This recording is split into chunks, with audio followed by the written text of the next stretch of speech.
Good afternoon, Columbus. Good afternoon.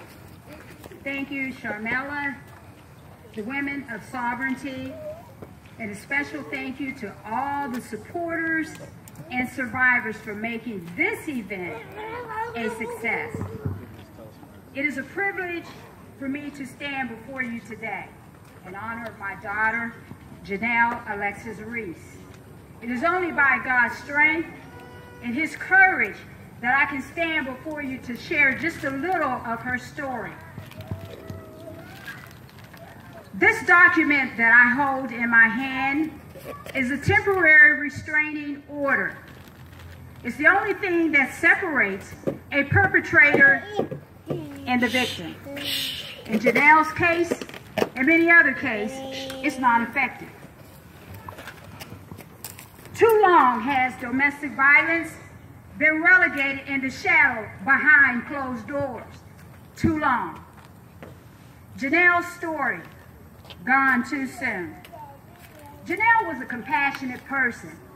She was sensitive to other people's needs. If you had a problem or need, she would go into her "how can I fix it" mode. She had a willingness to help people. She was just that type of person. With her degree in criminal justice, she served in various capacities throughout Columbus. Elvis House, Buckeye Ranch, the YMCA Youth Program, working with women transitioning from prison back into society. The list of her accomplishments goes on and on. This was her passion. She just enjoyed helping other people. Her personality and demeanor was such. As she entered a room, her presence was known as she displayed her inner and outer beauty. Yes, all eyes were fixed on Janelle. She often told me and wished that people would really get to know her for who she was inside versus her outward appearance. Now, don't be fooled by her appearance, because Janelle could also be tough and fearless at times. She was always up for a challenge, adventurous, and yes, she could have that attitude as to say, "Don't mess with me because I don't play." Janelle's perspective of people was, everyone has a past, including herself. She believed that everyone deserved a second or even a third chance. She also felt that all the training she had in counseling and her various work experiences, she would be able to help just about anyone. Now, one day Janelle met a man, a very charming and good-looking man, one who could talk a real good game, one that folks would say, "This is a good guy and a good catch. You better pay attention to the signs." This young man had a past. As time went on, some of the signs of abusive behavior began to manifest itself. Janelle honestly thought that she could help this person. That clearly was not the case. You see, only God can change the heart of man. We knew of a couple of abusive incidents that she shared with us. Those concerns were addressed by us with the individual. There were times of isolation, times of denial, times that we thought this was all behind her and that this man was out of her life completely. Since my husband and I live in Raleigh, North Carolina, we were unaware of some of the things Janelle was dealing with on a day-to-day basis. She hid those things from us, and many of her friends and relatives as well.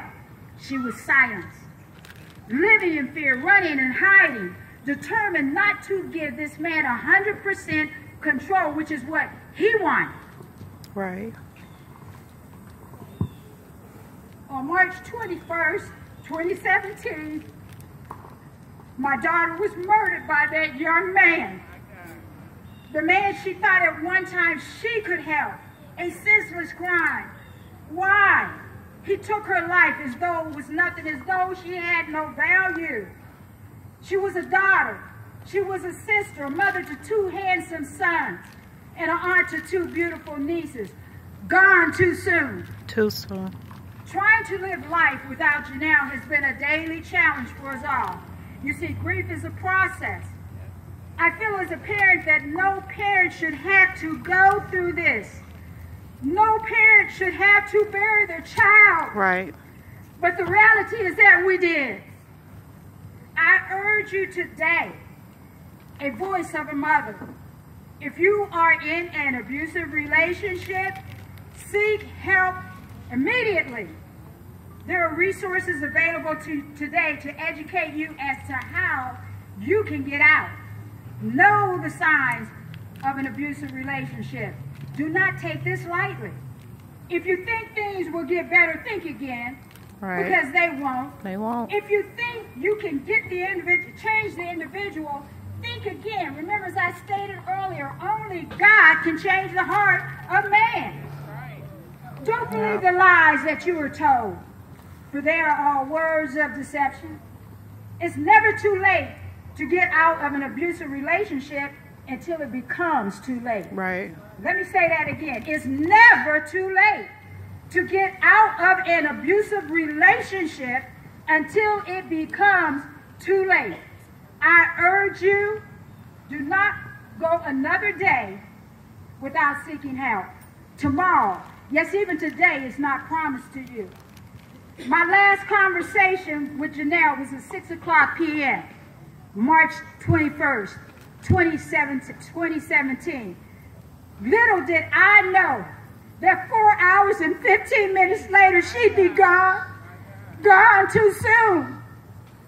The last time her older son spoke to her, he FaceTimed his mother at 7:00 p.m., March 21st, 2017. Little did he know that that would be his last conversation with his mother. I said, gone too soon.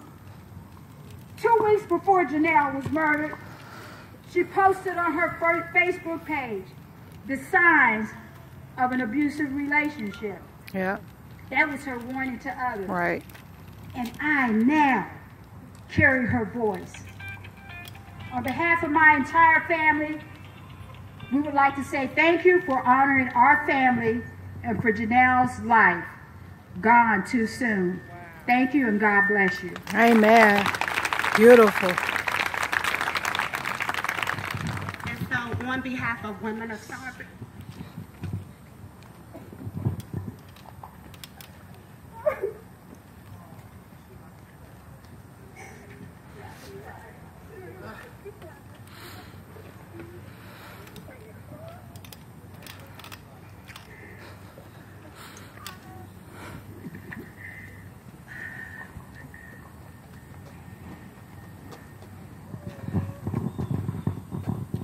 on behalf of Women of Sovereignty, we want to present this to Janet Reese, and this is Oh.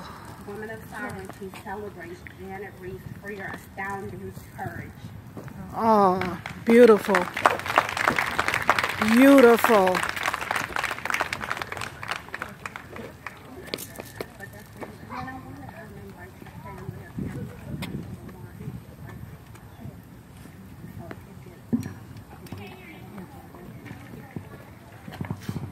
Wow. I would like to have my entire family come forward. Wow. Pastor Scales is going to pray for our family. Wow. AJ, Amen. Cynthia, the girls, John. Nah, get down. Sit down. Come down. Come down. This is just something. Oh, yeah. And we want to pray for not only this family.